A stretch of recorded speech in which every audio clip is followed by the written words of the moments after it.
Brothers, it's Thursday, which means it is the Three Guys Talking Ball podcast. We've got episode 125. We've got Grant, the pride of, is it Mankato, North Mankato? I don't know if there's a beef North between Mankato. the north side and regular Mankato. Oh, there's no beef. Okay. Fun fact for you, Dylan. The only reason why it's two separate towns is because it's actually two separate counties. Oh, The wow. The Minnesota River splits Nicollet County and Blue Earth County. Blue Earth. I was going to say Le Sueur. Yeah, well, Le Sueur County's a little more north of St. Peter. But then with that, Dylan, it separates it separated the counties. So my hometown of North Mankato is in Nicollet County, and then where I went to high school, Mankato West, we are in Blue Earth County in Mankato, Minnesota. So there's a lot going on. There's two counties and two towns in a small little 10-mile radius of each other. There's a lot. I got you. Well, I mean, Dickinson, there's basically now, when it originally, like probably in the last 10, 15 years, Dunn County and Stark County have kind of merged to where it's all together. Like I have friends that live north of town that live in Dunn County, but we would go to school in Stark County because it was outside of city limits of Dickinson, but it was still in the radius.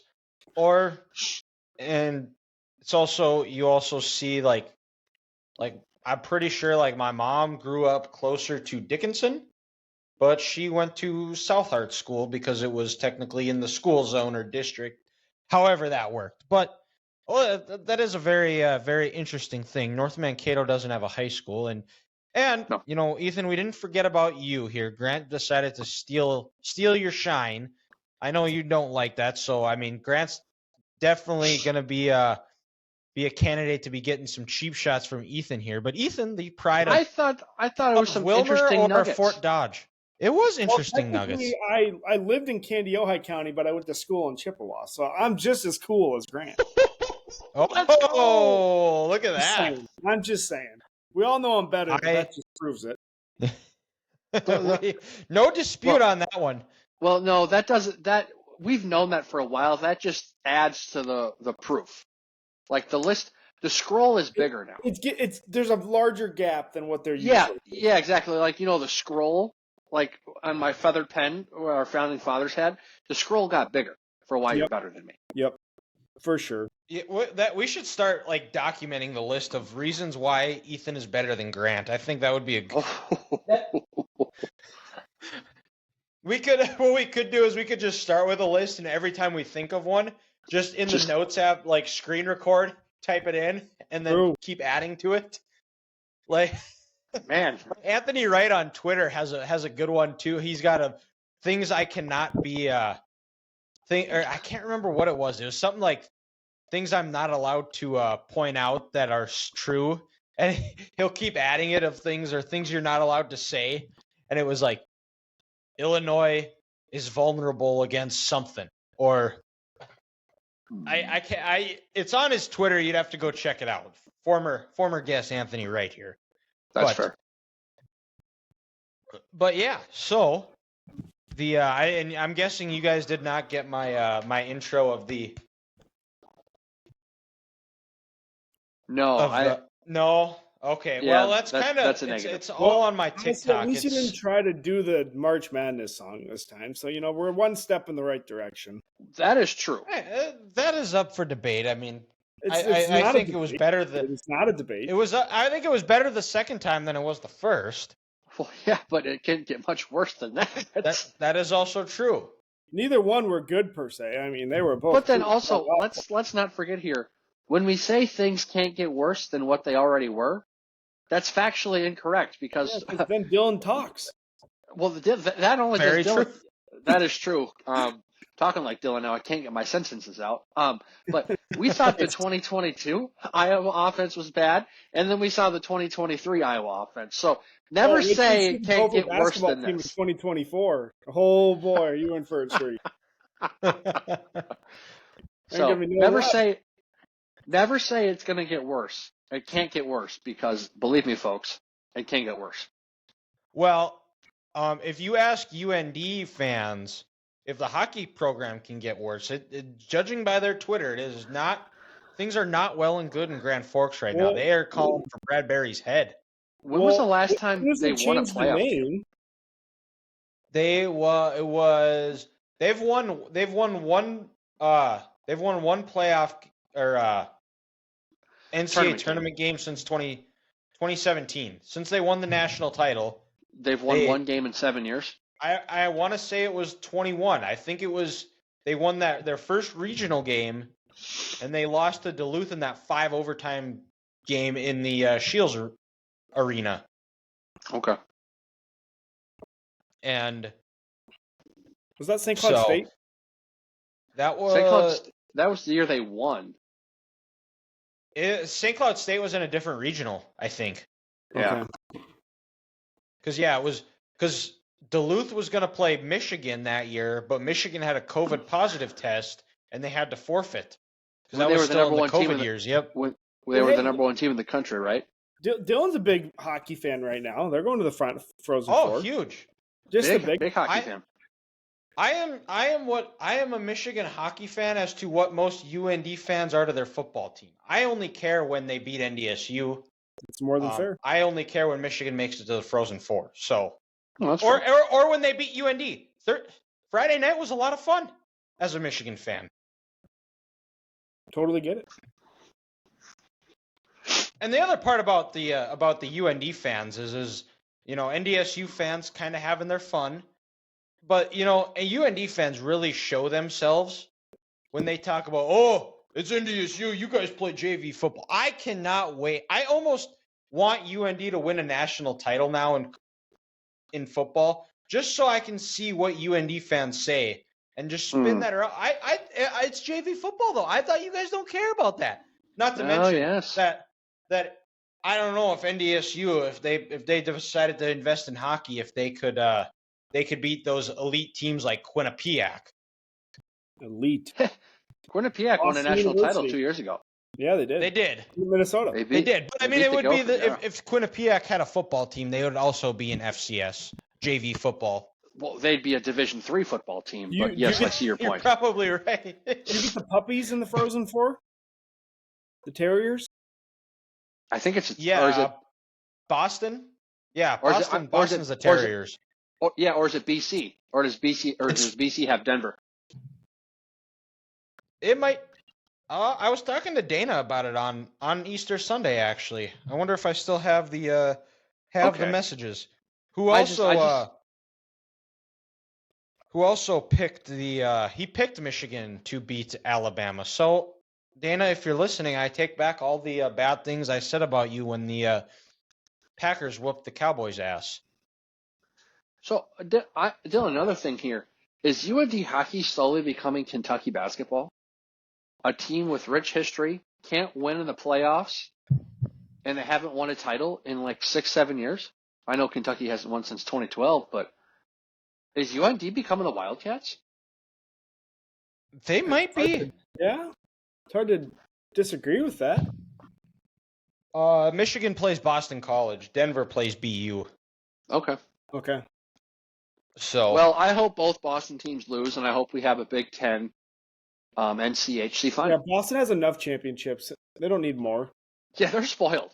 Yeah. That is true. If both of them win, though, I mean, shit, just move the damn thing to Boston. Yeah, just put it in the Garden. Yeah, well, screw XL. Yeah. Minnesota, the state of hockey, does not have a team in the Frozen Four this year. No. I think the last time it was there, they had Duluth. It's got to be quite a bit.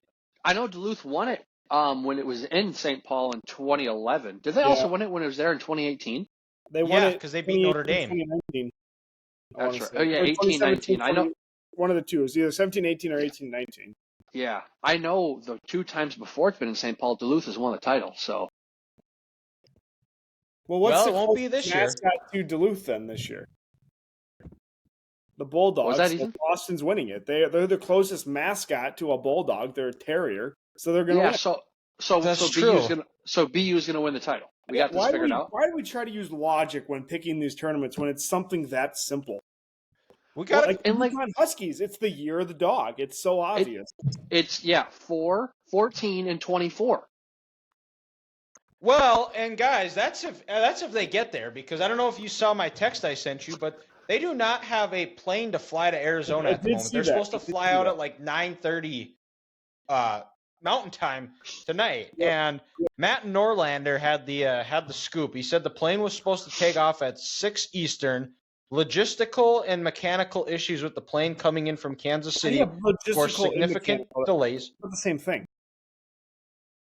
So someone royally. It was both, because the issue for UConn, among many in parentheses, is the crew flying the plane from Kansas City would be over their FAA hours and can't fly UConn immediately to Arizona.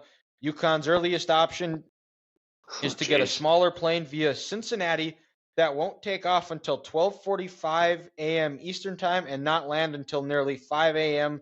Eastern Time, 2 a.m. Pacific Time. The plane from Cincinnati would require a fuel stop because it's smaller. The Huskies are going to get to Arizona with hours to spare before their Thursday of media availability. They have tried for an hour, working every charter possible, but nothing is available for the next 5 hours. So they remain in limbo and waiting on its earliest flight, but barring a stunner, it's not getting out until well after midnight and will have to stop somewhere to refuel.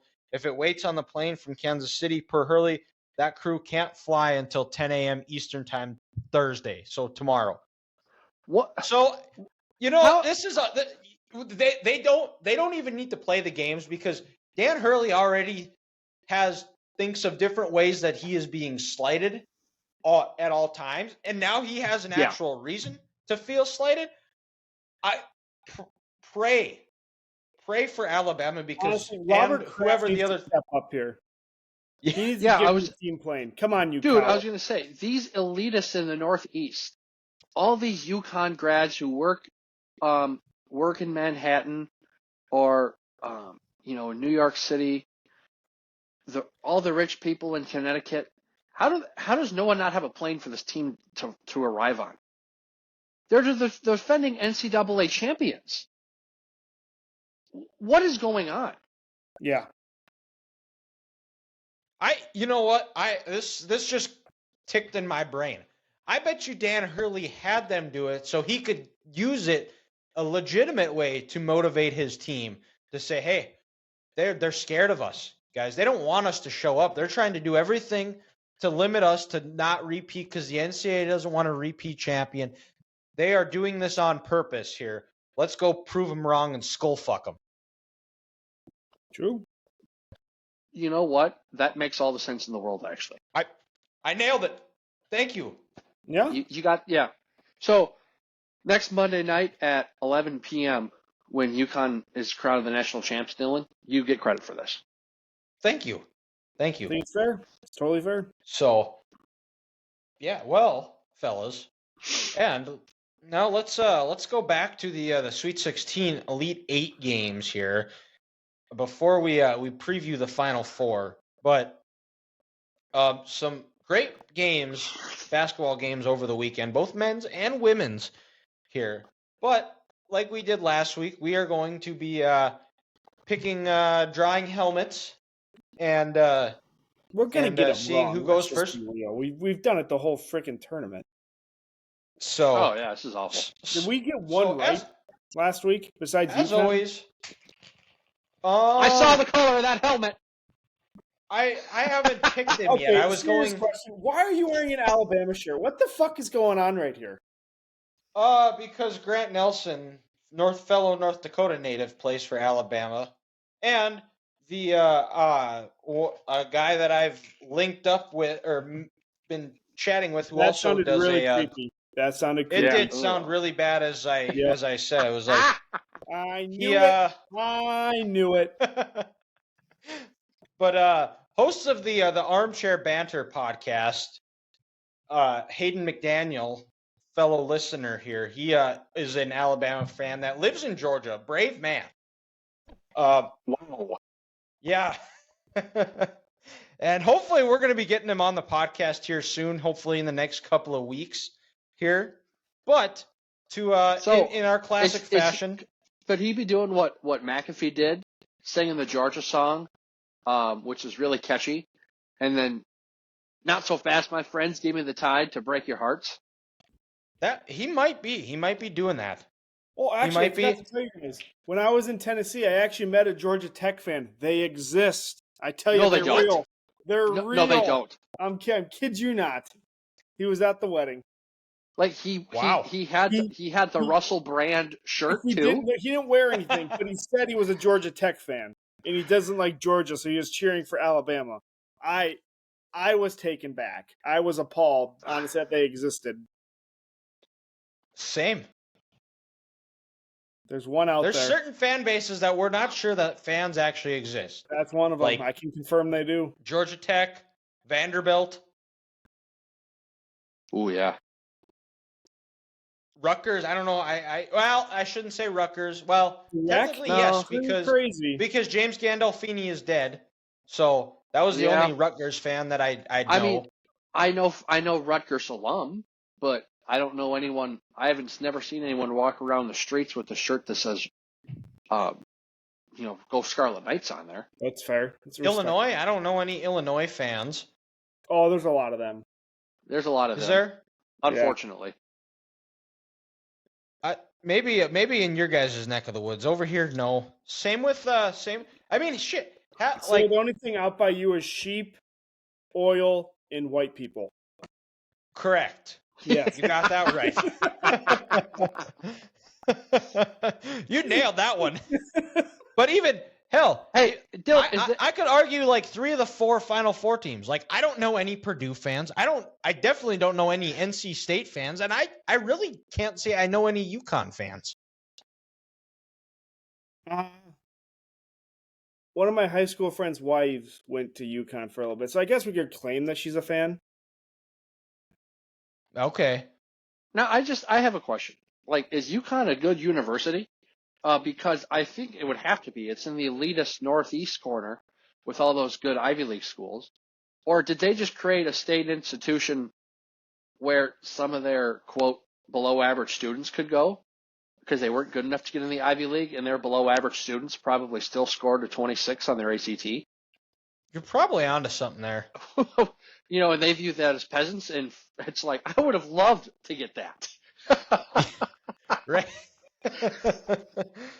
But let's so to figure it out here, Grant, Chiefs fan, Yeah, I saw the helmet. Ethan, Vikings, and me, 5-time Super Bowl champion Dallas Cowboys. Never Oh, seen them Jesus even make Christ. a win a playoff game, basically. They've won like 3, so 4. 5 Last times time Two with Super Romo. Bowl last time they champions. made the NFC Championship, either you were shitting in a diaper or you weren't born. I don't know which one, but it's pretty I close. think he was shitting in a diaper. Yeah. I was shitting in a diaper, and I Yep. was wearing. I was 1 year old, so. So the with the first pick for the draft is, 2 weeks in a row, Thank you. Ethan. Thank you. Second week. Hey, Don't hate the another winning reason why NIL Ethan is better from than me. Minnesota. 5-time Super Bowl champion, Dallas Cowboys, and Loser. the caboose. 4-time Women's Super Bowl down again. champion, Grant. Shocking. So- Shocking. You know what? Bye. Felt bad for Ethan. His national champion pick was out in the first round, so we figure we might as well let him No, we win bounced something. back. We bounced So- back. We moved on in life. But Ethan, what is your Sweet 16 Elite 8 game of the week? Sweet 16 Elite 8 game of the week. Let me look at some scores here, man. This is tough. This is A really lot of good tough. ones. There was a lot of good ones. There really was. Let's see. Honestly, I might have to go. God, this is hard. I'll go Tennessee Creighton. I thought that was a great game. Back and forth. Honestly, lower scoring than I thought. I thought this was going to be pushing 100. Creighton really only shot, I want to say they were right around 40%, which I definitely did not think they were going to shoot that low. I guess they shot 47% from 3, 44 overall. So how the hell did Tennessee win that game? That's incredible. But No, that was a good Creighton game. went scoreless for like 6 minutes in the to start the second half. How many turnovers did they? 12 offensive rebounds for Tennessee. That'll do it. 13. Oh, how many turnovers here? Only 9 turnovers, but Tennessee had 4. So Ziegler's probably what won them that game. He is about as good a point guard as you can ask for. Yeah, I love that game. That was super fun, back and forth, competitive throughout the whole thing. I can't say every Sweet 16 or game was like that over the weekend, though. But both games going on at that time, both of those games were very they were good. Were very exciting. Because the Duke-Houston game was going on at that same time, right? No, was it? Yeah. Or was that? Yeah. I thought that game was. Yeah, it was. You're right. It was. You're right. So dumb. If Shed frickin' doesn't get hurt, they win that game. Easy. You know, Big Cat had a tremendous take on this Friday night, is that if Duke had any loyalty, and they claim that they know ball, they claim that they have great respect for the game, and if Duke had any talk or like could it back any of it up, they would realize they wouldn't have won the game if Shed doesn't get hurt. They should have done the right thing and vacated that win against Houston. They should have just amputated Filipowski's foot a long time ago. Like, just cut it off. I know. The fact that he's still walking is modern medicine at its finest. Correct. You're welcome, by the way. I gave you Alabama, North Carolina for your boy Grant Nelson, so you can thank me later. Yeah, you did. Thank you. I just want to say I know Ben Gordon is going to love this stuff right now, of you guys complaining about Duke, because God, he has been shit talking me all tournament, saying, "Oh, Ben you has? three guys complain." Oh yeah, he's shit talking me the whole game. That's funny because he's told me he doesn't care about Duke because he hasn't cared about Duke since Zion left. Interesting take, Grand. You just exposed Duke him. fans come up with the dumbest excuses because they're the dumbest people. Like, it only makes sense. Like, it's funny. Speaking of dumb Duke fans, what did Dean have to say about I don't know. about He that went game? and drank like he does every other night. Like, who the fuck knows? He put down 4 cheeseburgers because that boy's big. I was gonna say 6 hot dogs, maybe both. You know, you never know. He's at his second home. I know one of the nights when they beat Houston, he was at what's the bowling alley that we go to? Wrong guy to ask. It's in St. Louis Park. It is. I can't remember, but Dylan. He goes there so much. He literally have a big bracket. He's the dumbass that moved the damn name to the fucking Elite Eight. Like, that's how much he's there. Oh, gross. Like, it's a regular. Literally, he's like the regular. He's not just a regular. Like, he's the one guy that's blackout drunk every fucking Friday, Saturday, Sunday. Huh. Interesting. But my game of the week is I'm gonna go over to the women's tournament, and I'm gonna go with Iowa versus LSU. That was a good one game. of the best. I would argue between the men's and women's. I think it was the best game of the tournament considering all the hype surrounding it, and it lived up to it.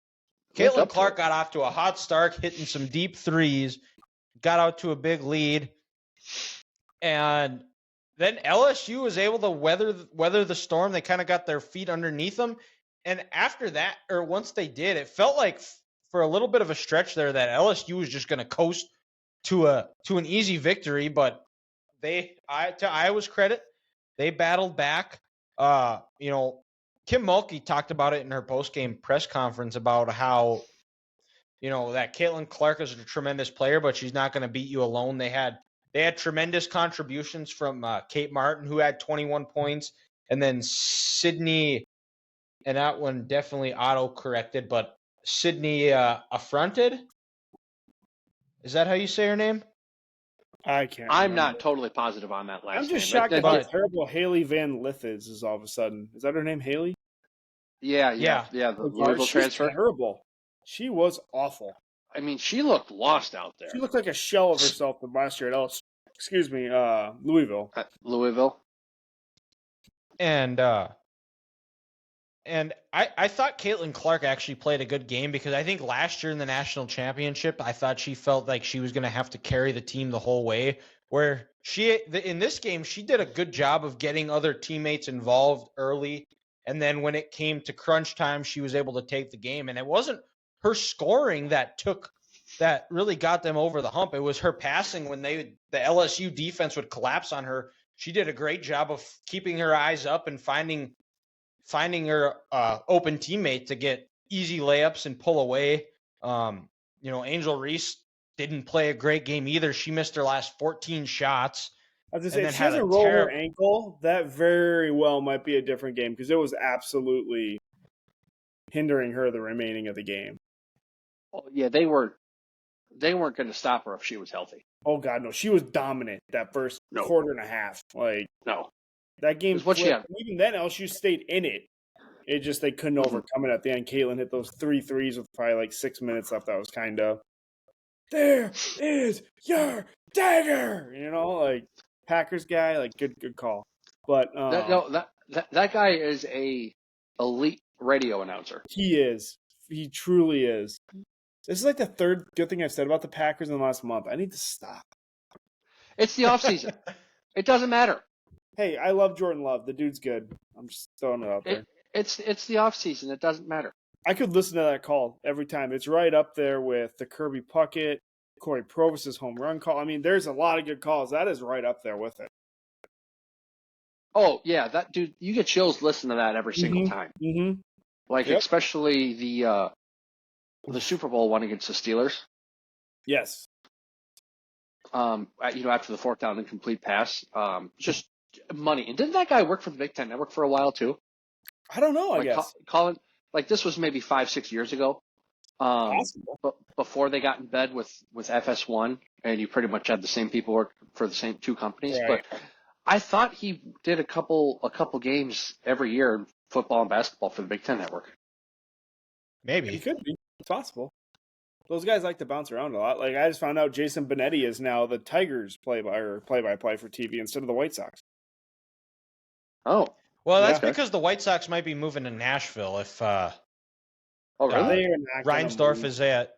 If Reinsdorf gets his way, he's pushing for it, I've heard. He ain't gonna go to Nashville. They want another expansion team. They don't want to move anyone. Well, especially if they're they're already moving. Even if people do get shot at the games there, it's fine. Well, it's Chicago. Nobody cares anyway. No. It's the end of the day. But survive in advance, baby. Let's survive in advance. Let's go.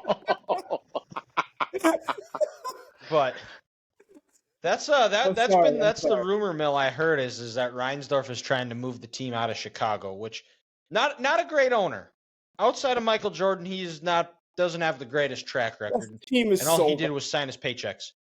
But Grant, what is your Sweet 16 Elite 8 game of the week? Well, I mean, Dylan, you gave me this one on a silver platter, and also thanks to Ethan. I think it's got to be Alabama, Nate Oates. But I did you a favor. The Grant Olson Show beating Carolina 89-87 on Thursday night. Alabama, they're not interested in playing much defense or getting stops, but boy, are they fun to watch on the offensive end. When I said Kentucky, if they play a lick of defense, would win the tournament. Did you mean Alabama? I tricked you. I meant Alabama. We all know that out of us three, that Ethan is the biggest SEC homer up here. Oh yeah. It's not me like everybody wants to say it is. It's actually Ethan. Baby, So he was just looking out for his conference and looking out for his real team. Yeah. I think I can go back. I can go back into Riverside and I can just do with AI now. I think I can just change Kentucky with Alabama and nobody would notice. Well, hey, Apple TV and the Patriots got away with taking out Nick Foles in the dynasty for the touchdown. So. That is crazy, isn't it? Dude, I didn't notice it when I was watching the dynasty. I didn't either. Hey, I didn't even think about it until I listened to Pardon My Take and they talked about it. I was like, wait. That had to be some Philadelphia fan whose best day of his life was February 4th, 2018. And that's his alarm clock every morning. Burton, Foles, touchdown! And so he's heard it for over 1,500 days for the last 5 years, and he's watching the dynasty, and he goes, wait a minute. They didn't see my quarterback's name. I'm going to let the internet know this. Guys, the NCAA is on a Impressive total witch editing hunt skills for by Rick them too, Pitino. though. To Yes. make it very believable that Nick Foles' name was never said. Yes. The NCAA is on a total witch hunt with Rick Pitino. Out of all the coaches that are tampering right now, let's just call it what everyone's doing it. Everyone's tampering. Who's the one coach the NCAA is opening an investigation into? Rick Pitino. Wow. First time he gets back to a Power 5 job, and they're like, no, you're done. Again. You bought strippers. Well, they all bought strippers. He was just dumb enough to get caught. That's right. I mean, They're just their way of trying to stay relevant. I mean, hey, baseball was better with steroids. Maybe college basketball was better in the early mid-teens, 2010s, when there was prostitutes on campus getting these players to go to these schools. Sorry, strippers. I don't want to just be an asshole. Have some respect, Exotic Grant. dancers. and degrade someone. They weren't prostitutes. They're just strippers. I apologize. I apologize, ladies. Do better. Do But better. Real question. If the NCAA can't enforce anything, like with like the TRO, like temporary restraining order on all this stuff, why can't all the schools just funnel shit tons of money into their NIL? What are they going to do about it? So that was the same thing though, like Ethan though. Like how Rick Pitino, why he was let go of Louisville is because they felt like they saw the writing on the wall, and they felt like if they got out ahead of it, they'd be able to kind of bounce back as a program, which didn't happen. Or you look at like LSU, Arizona, Kansas, they basically told the NCAA to piss off, whatever, and what do you know? A few years later, Rick Emmert? Is that the old NCAA president? Mark Emmert? Yeah, was handing Bill Self the national championship trophy. It's almost more ethical for the schools to give them money because God knows they're doing these shady ass ways to do it. Why not? If the school wants to be good, just go for it. If not, like it is what it is. What does your administration want to do? No, yeah. I mean, you're 100% right. Horseshit. And even like with Terrence Shannon's situation right now, did he do it? Did he not do it? Let's find out in the court of law. But you're gonna have players play in the meantime. They're gonna be suing schools all the time to play it now going forward. They have set a ridiculous precedent. The precedents just this year alone have been set. Oh my God! Mortifying. I mean, the NCAA is on the verge of ruining college sports. Mm-hmm. I mean, they're basically it's at the breaking point of like I'm almost positive they have because they have no leadership at all. It's a joke. Do they even have another president lined up, or are we still dealing with fucking... They have a president. I don't remember his name, but I mean, it's just some classic puppet that they're just gonna use as a talking point as kind of a face of the agency. But let's go to the Final Four preview here. First game, Purdue 6.5-point favorites versus the Cinderella story, NC State. Games at 4:09 Mountain Time on Saturday. You know, NC State, we've been counting them out, except Grant. Been counting them out at every one run. You know, they needed to win the ACC tournament to even get into the dance, and then they go and they've just been hot. DJ Burns has been incredible to watch. Zach Randolph Jr. Zach Randolph Jr. He makes Zach Randolph look in shape. DJ what Horn what was that? Been playing great. So he makes what's his nuts Zach Randolph look like he's in shape. And Randolph never looked like he was in shape, but and Purdue, who just has been feeding Zach Edey nonstop. They've gotten some good guard play. Sensational effort by Edey on Sunday that dropped 40 in a game, able to pull away. But in this game, I really just I don't see any way unless Zach Edey gets 2 fouls in the first before the first media 5 minutes. timeout. Yeah. I really don't see a way that NC State has a good matchup with Purdue. 6.5. I think that's a little bit low. If I were to bet, I think that I would bet Purdue to cover the 6.5, and DJ Horn I think is going to be their way to go off, because I think having Zach Edey, I think he's going to be able to neutralize DJ Burns. Well, especially if they keep officiating Edey the way they've done all year. Burns and is it Diaba? They're going to have 2 fouls before the game even starts. And then NC State's going to have no offense. Besides Horn, you're going to have a bunch of guys who just want to pass the ball. They're afraid to shoot. They're not going to be able to score. I'm with you, Dylan. If the officiating gets in the way, or if NC State gets in foul trouble, this game could be over pretty quick. Because, like I said, if you get Burns and Diaba in foul trouble, they have no one else who can take on Edey. It's going to be a clinic for him down low. I just don't think Burns is going to be able to move down low with him unless they don't put him on there or they go zone, something like that. For 7-4, Edey moves extremely well. And let's just be real. Burns doesn't. He backs you down. He flips it over his shoulder. He does crazy shit and makes it. I don't understand it. But he's got that touch, man. He's got that touch, but man, it's not going to go anywhere in the NBA. So, well, and also it's not going to go over a guy who's 7'4" when you're only 6'9". Yeah, you got 7 You got to inches. get that loft. Yeah, and this ain't a lucky. pitching wedge, man. It ain't going to work. Like, there's no loft on this sucker. Yeah, you're not playing some soft ass backup center from Duke. Kelly. Edey.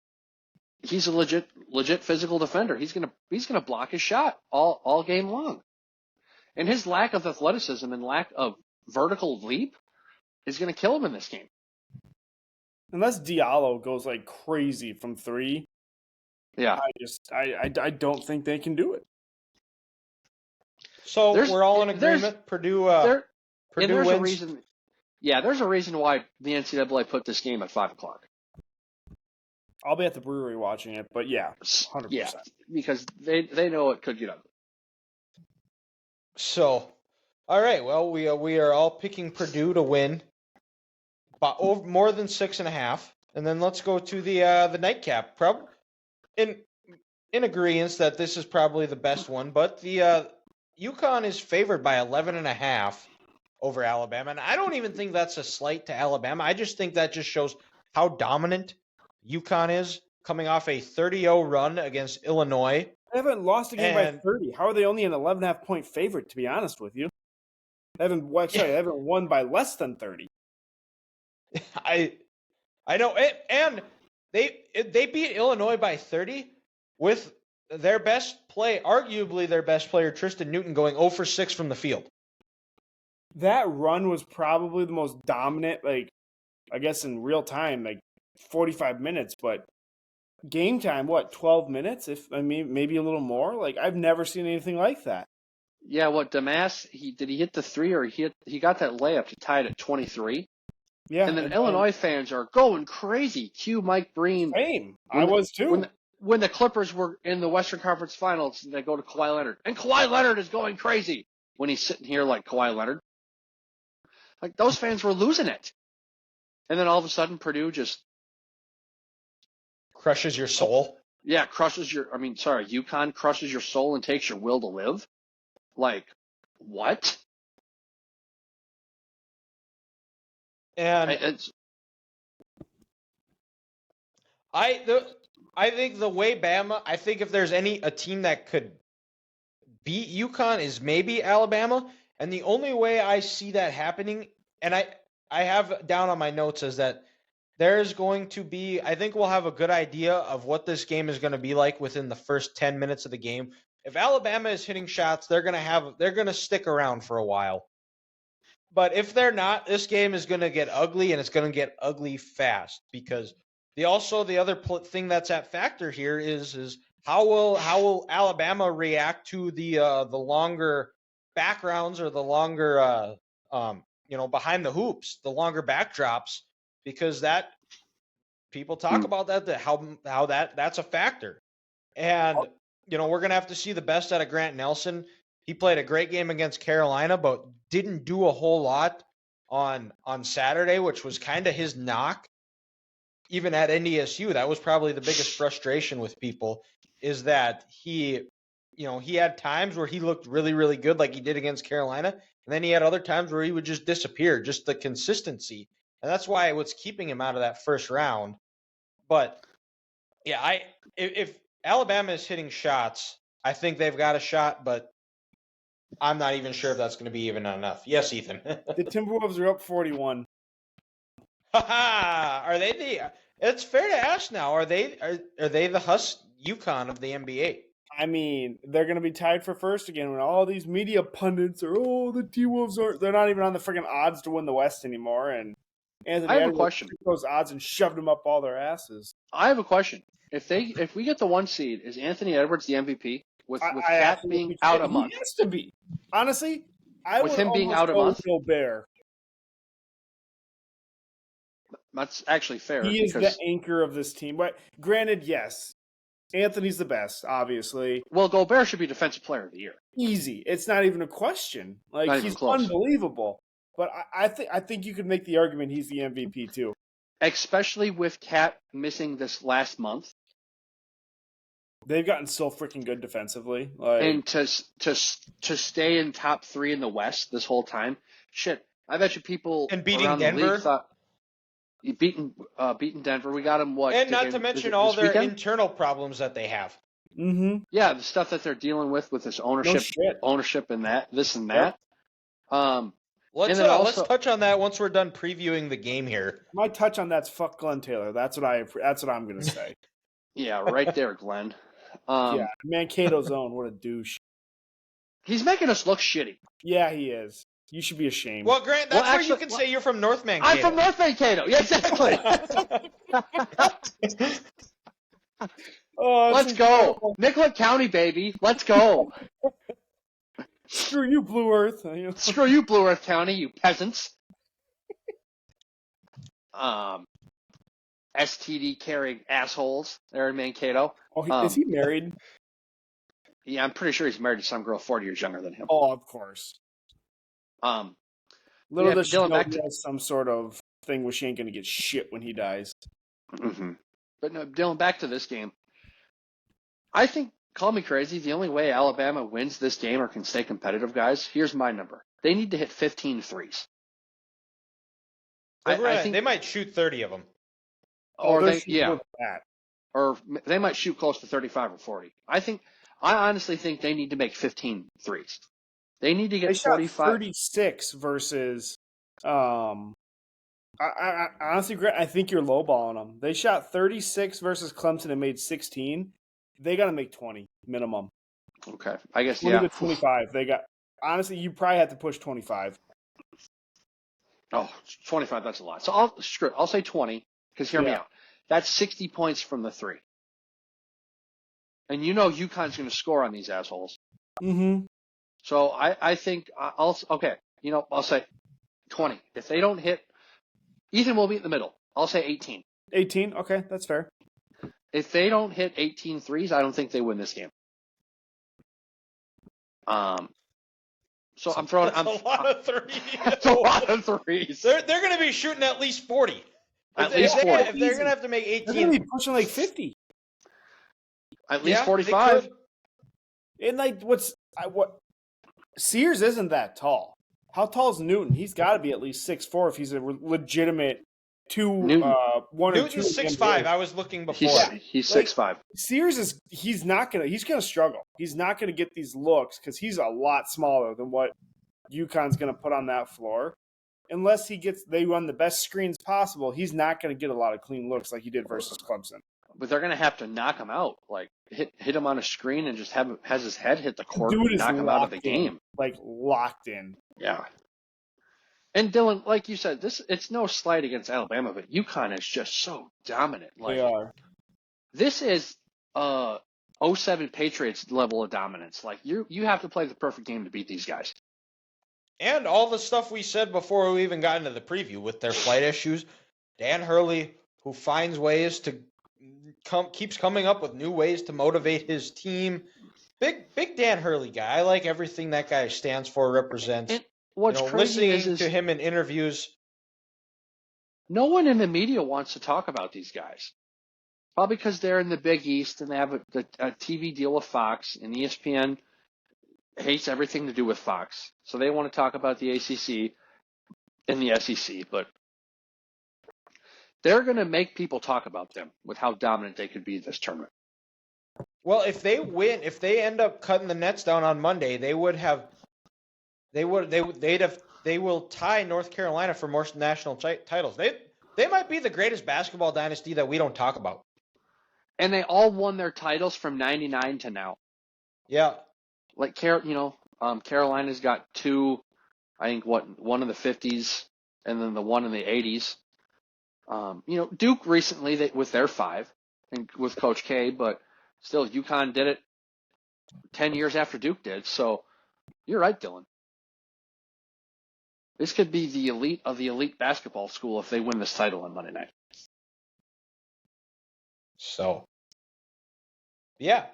Well, I guess we'll be back on Thursday to recap the national title game, which could be an all-timer. UConn versus Zach Edey. I definitely would be tuning in for that. Now we're going to get NC State versus Alabama, you fucking idiot. Mm-hmm. Well, I'll still watch, so it don't matter. Boone's disappointed. It's one of those things with UConn, Well, Boone's a big Tennessee guy. They do have white people more than most, so that makes sense.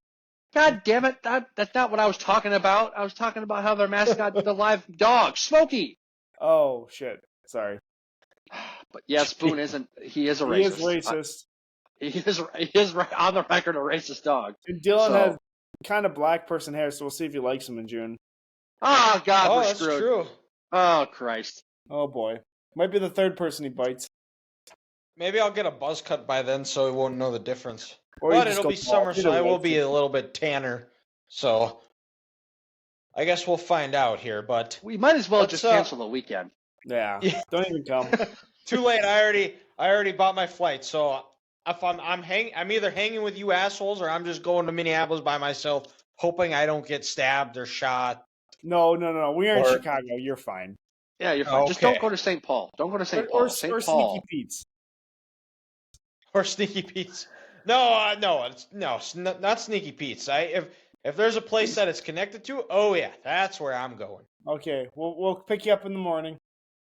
Okay, sounds good. No joke. One of my former team members, our peers, got a ride home from the security guard from the place. What's the place you like to go to? You get the free hot dog. Deja Vu. Yep, he got a free ride home because his buddy on what? Didn't tell him. What a lovely place. They're on Washington Street. You gotta love it. Yep. My buddy went home while my peer was getting a lap dance, and then he didn't know it, and so the guy gave him a ride home because his phone was getting an Uber.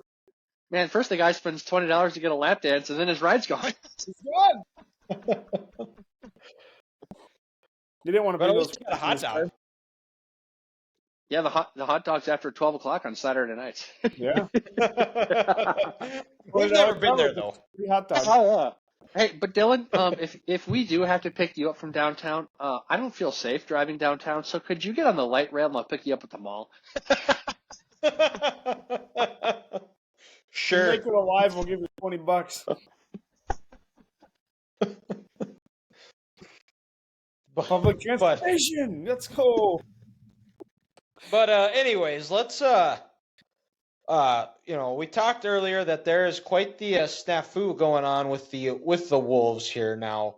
Have you guys always been very anti Glen Taylor, or is this recently in the last couple of years since he's decided to sell the team, or were you guys happy that when it was found out that he was selling the team? I've never really been a big fan. I've always kind of thought he's a cheap ass up until, honestly, A-Rod and Lore came into the picture. That's when we really started spending money. You got Ant on the extension. You got Cat. traded for Gobert. They're all on max deals. But I don't know. Like, he just never seemed like he was all in to me. And then all of a sudden now it's like, oh, we're actually good. Also, the KG thing, they hate each other. If he doesn't sell the team, KG's never going to come back. Even if Glen dies, he's not going to come back because technically Glen Taylor still owns it. Essentially, his family does. He's not going to come back. I just have never really liked him. I thought he's always kind of been a scumbag, and we're better without him. Like there's a reason they're having this season, and I think a lot of it is because the culture's better because they figured he was leaving. They thought he was gone, and they're continuing that culture now. You can see it, but it's absolutely had an impact. Well, and it sounds like I listened to that podcast A-Rod and his partner did with, I can't remember who he was on, but they talked about and that like it sounds like they have an ironclad agreement. It's 1,000% going to be going to court, and it sounds like it was like mutual, but it almost seems like from A-Rod and his partner's side, it seemed like Glen Taylor was just using them to boost the value of the team and then back out. Like, this seemed like this was his plot all along. They will win in court. I absolutely think you don't get this far along in a sale and then get to pull the rug out like that. You can claim they didn't make a payment or not. I really don't think it's going to stand up. They're going to go to arbitration, and the judge is going to rule with A-Rod and Lore.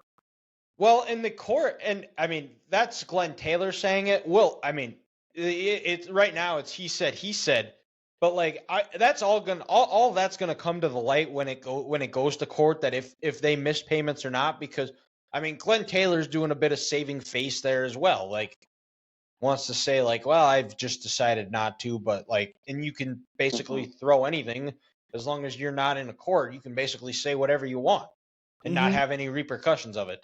Well, he even said like, oh, this team's good and they're going to be good for a while. I want to be a part of that.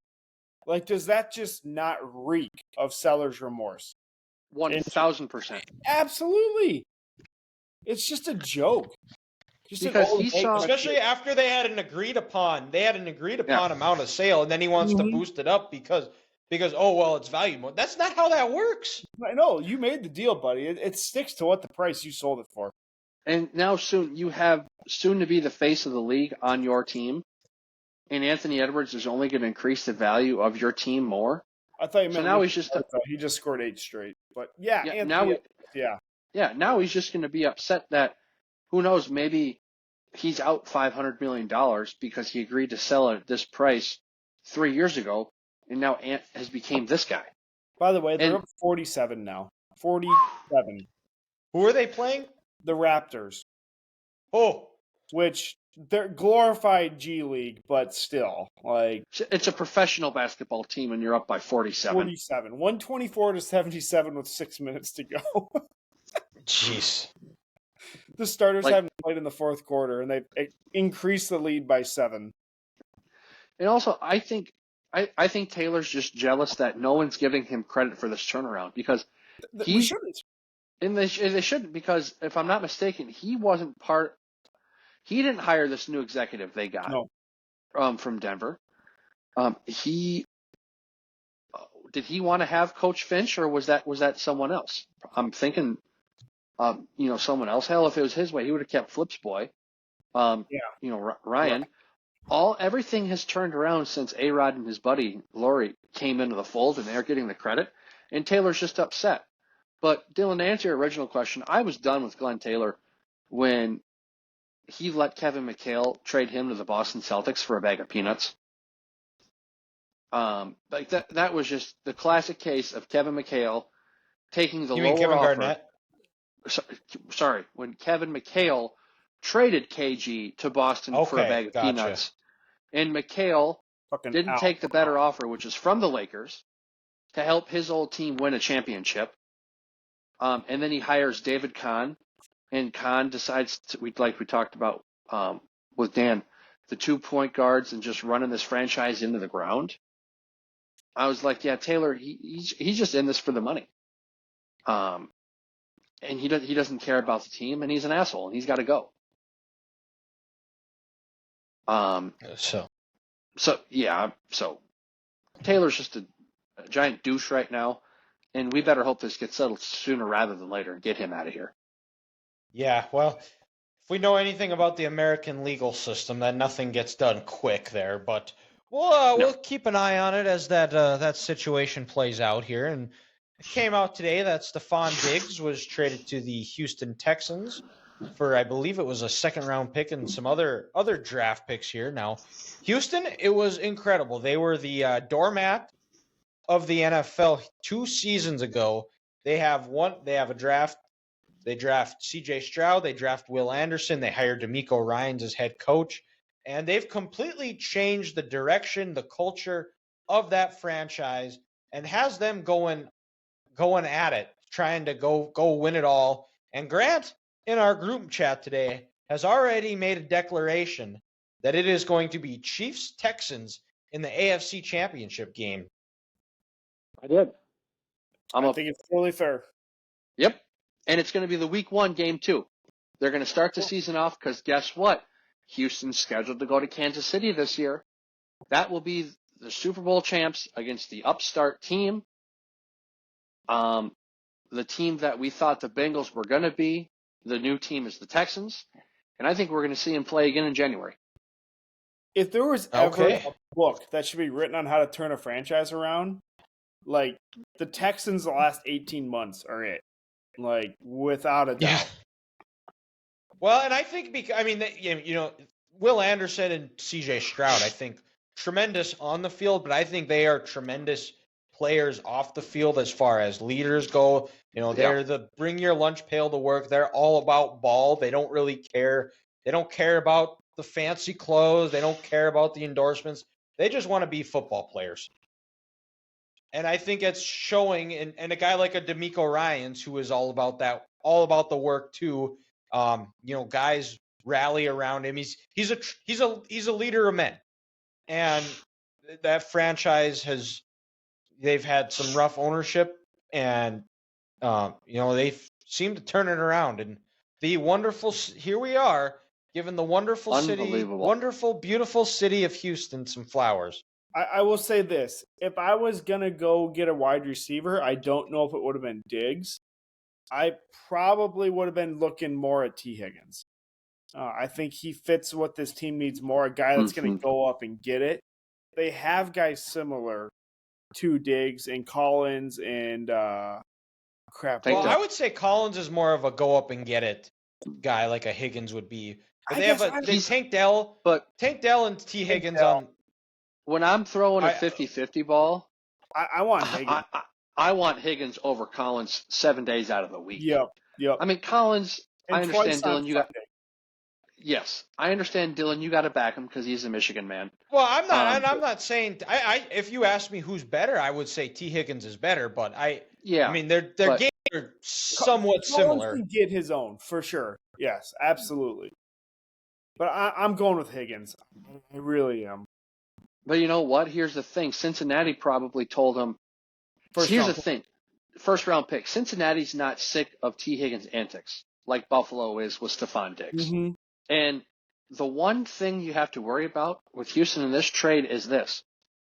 We mentioned these 3 receivers. You have Dalton Schultz. They brought in Joe Mixon. They got Damian Pierce. There's only one football around.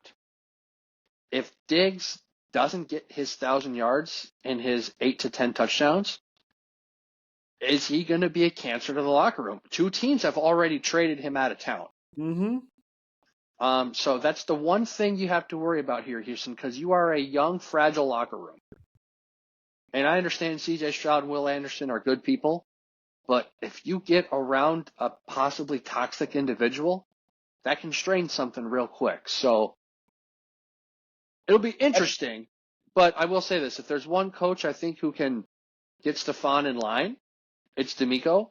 And I think Stefan has to sit back and realize that you've already burned 2 bridges there, brother. You burn a third one, you're out of this league. Literally, if I was DeMeco, I'd sit him down and be like, you create some sort of scene. I'm not scared to fucking get rid of you. Like, yeah. And I think that's what he'll do. You're not untouchable. Correct. I think the 2 coaches that Stefan Diggs played for, I think there's some disconnect as far as how McDermott and Zimmer connected with players. I think D'Amico Ryans, I think he is a lot better developing that player-coach connection that I think maybe might get something to turn on in Diggs' head to where he's not going to be that problem. And then also, just off of recent seasons and lack of playoff success and playing against his biggest rival, the Chiefs, Stefan Diggs' game has not been an all-pro level. So he doesn't have that advantage anymore where he can sit back and say, hey, man, I'm Tyreek Hill. I'm Devonta Adams. I'm Justin Jefferson. His play has not reflected that in big games. He also had the chance to put the dagger in the Chiefs last year, and it went right through his hands. And it went right through his hands. That 70-yard beautiful throw, and he dropped it. Mm-hmm. So he's got a shorter leash than what he thinks. And, Houston, they're taking a big swing, and this is what you got to do, though, guys, when you're paying a rookie on a rookie deal. Yeah. Load up. No, that's exactly what you do. Bring in Danielle Hunter on a 2-year deal. Bring Joe Mixon in for probably 2 years left on those tires before you're going to let him go. Bring in Stefan Diggs, where, you know what? Let's go all in for the next 3 years. Because after that, it's tough. It's tough to win in this league when you got to pay your quarterback. Yeah, well, and if CJ Stroud continues at the trajectory that we think he's going to be going, he's going to be in the conversation for highest paid quarterback of all time. Mm-hmm. Or richest contract, but let's we've been going an hour here. I will say this though, guys, with that Diggs trade, Houston, they've had a nice offseason. What they got to worry about though is health at the tackle position, and their interior three on the offensive line is not good. Baltimore pushed them around, and even they didn't play the Chiefs this year. They still don't have a guy who can block Chris Jones. True. So there's still some work to do, but hopefully D'Amico Ryans, he's smarter than me, and Nick Caserio, he should be smarter than me. So we'll see. Yeah, and the offensive line in this draft is deep. So we'll see if they're able to get some pieces there and develop them along. But like I said, we've been going about an hour here, so let's put a bow on this show by kicking it over to Grant for Curveball of the Week. So actually, I had this question since last week because last week I thought the rotation it was my turn when last Saturday, Sunday, Ethan, we had all the snow down here, and it got me thinking, guys. Which it is beautiful, beautiful here today. I don't know what it's like over where you guys are, but it was like 60 degrees. Sun was out. Oh, we had 50 and a wind advisory. Snow was all melted. Like 35, but great. It was sun. Yeah, but at least the sun was out. Yep. Like, I want to know, what was the craziest blizzard / snow story you guys have had? Were you like stuck inside for 3 days? Did you get stranded on the highway? I was just, with all the heavy snow we were getting last Sunday and Monday, I got thinking, I was like, there's got to be some good ones between us, knowing that we've lived in Iowa, Minnesota, North Dakota our whole lives. Okay, this one's easy. It was my junior year of high school. It was New Year's Eve. Stayed out at my buddy's place out by where I went to high school, Clare City. We had moved to Wilmer already, so I was living there or whatever. But it wasn't supposed to be that bad. It was supposed to be just a dusting or whatever. Night before, like New Year's Eve at 10 o'clock, they upgraded to a blizzard warning. And, we're hanging out at my buddy's place, drinking a little bit, hanging out in the basement. So, I'm not going to drive home. At Target. You drink underage? Buddy, you live in North Dakota. You don't even just stop. No. So I'm supposed to work at 10 a.m. the next morning. I get up at 8 a.m. It's not even a quarter mile to the end of my buddy's driveway. He lives out. It's a farm. All my friends live on farms. It's not even a quarter mile to get to the road to go to the highway. You can't even see the shed across the freaking 20 yards. And I call Target. I'm like, hey, I don't know if I'm going to make it. I'm stranded out here. It's New Year's Day. We really need you. We need you here. And I'm like, fuck. Okay, sure. 12 miles is what I have to go to get home. Guess how long it took me to get those 12 miles? An hour and a half. Grant? I was going to say 2.5 hours. 2.5 hours. Yep. I went 10 miles an hour the whole way. I couldn't even see my lights. It was blowing so hard. Oh, man. Like, not even the edge of the car. You couldn't even see your lights going out. All you saw was a giant white cloud. It was the most terrifying drive of my life. The whole time I'm thinking, this is how I'm going to die. I'll see you later. You know, like, what are my parents going to say? Like, well, how's Target going to feel? So, you're welcome, Brian Cornell. 3% raise my ass.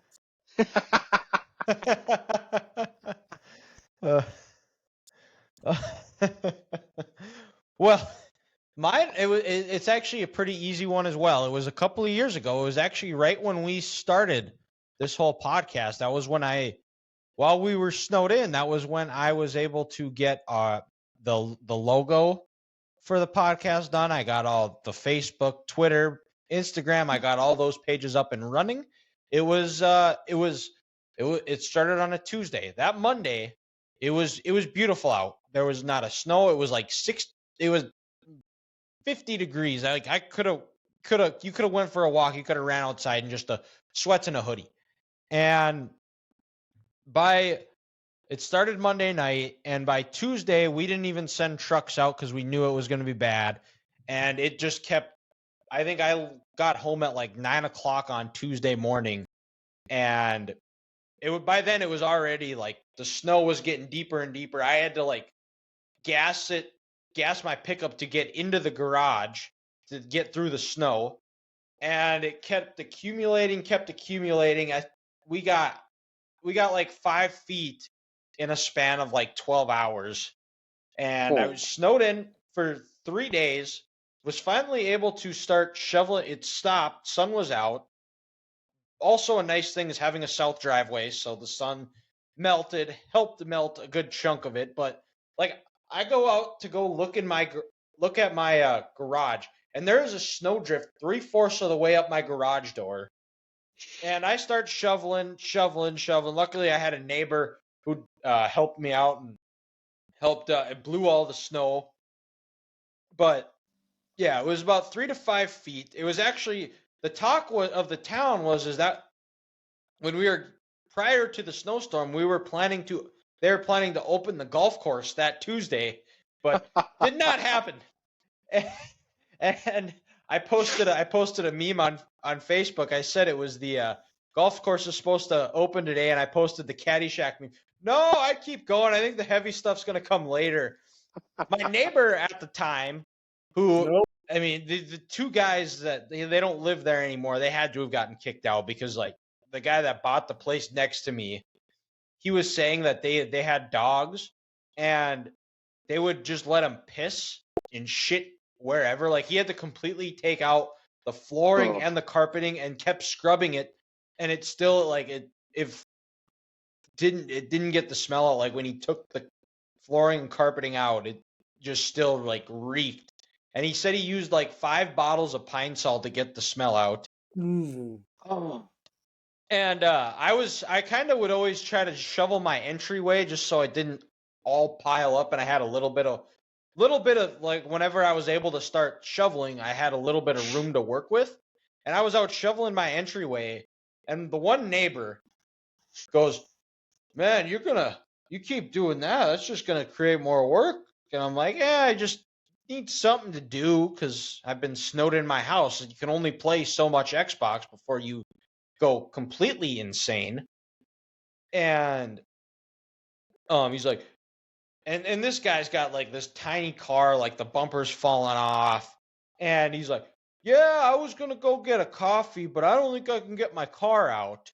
So I guess I gotta go make it the boring way." He walks in, and they did not shovel or do anything one time. They were completely snowed in, and like I think it was Monday where they actually started trying to go to work, and not all the snow is obviously not gonna all melt, and they were still shoveling.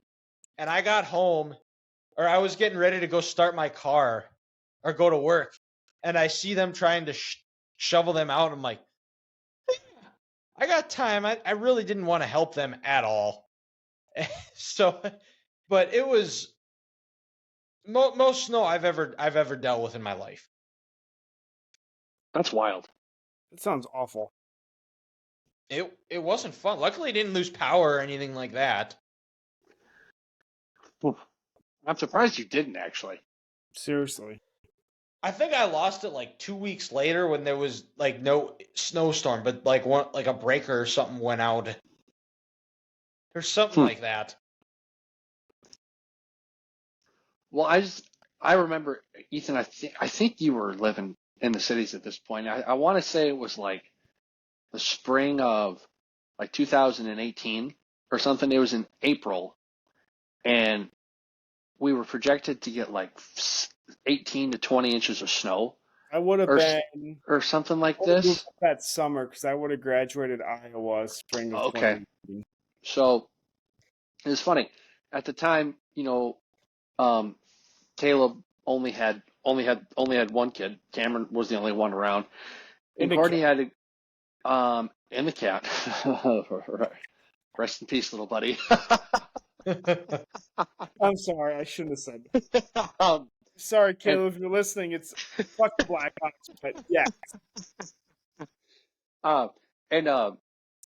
Courtney had to go. She had to go to like Prior Lake or something that weekend for some bridal shower or some shit like that. I was gonna say some bar mitzvah.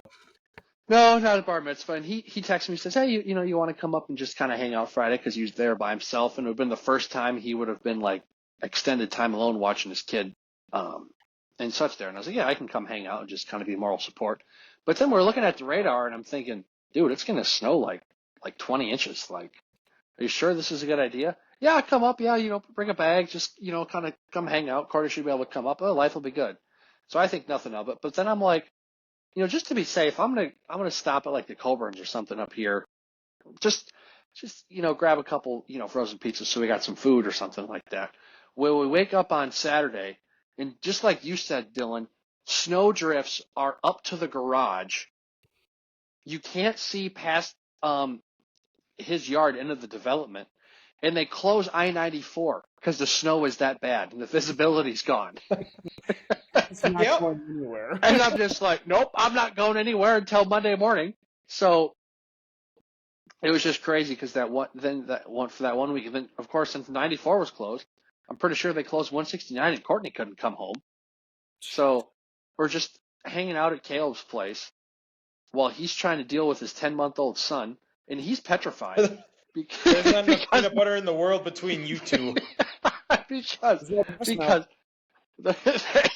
there's nothing there. Mom's not around, and just remember going through all those pizzas and thinking like, oh, this is awful. I'm gonna have to sleep on this guy's couch for the next 2 days while we're snowed in and there's a baby inside. We don't know what we're doing if something's wrong with this child.